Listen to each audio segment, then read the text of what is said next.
Nous, on s'est dit tout de suite, moins de consommation de matières premières, moins de consommation d'énergie primaire, des déchets, on essaie d'en produire le moins possible, mais quand on en produit, on fait en sorte qu'ils soient recyclables.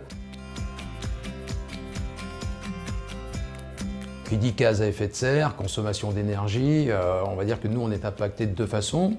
L'industrie qui consomme 25% d'énergie et donc du coup dans les nouveaux outils qu'on construit comme dans celui-ci, on essaye de mettre en place des systèmes de chauffage, des systèmes de rafraîchissement et non de climatisation.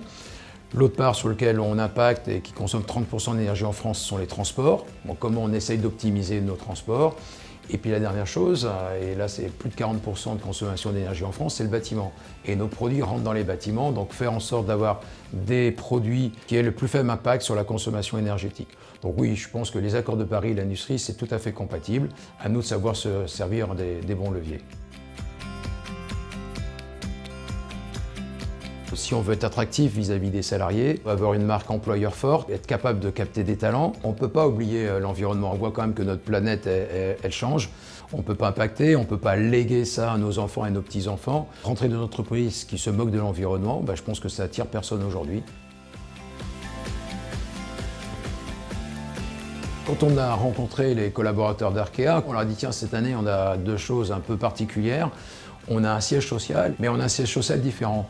Il est rural, mais il sera passif. Il sera classé dans la consommation énergétique faible et puis basse utilisation carbone. Et puis sur ce bâtiment aussi, qui est le plus gros investissement organique que le groupe Erich n'ait jamais fait. Je pense que Arkea a tout de suite compris qu'on était sur un changement, moins de matériaux, mieux de matériaux au meilleur endroit. Et je pense que dans leurs équipes de choix d'affectation des budgets, ce projet n'a pas posé de problème, bien au contraire.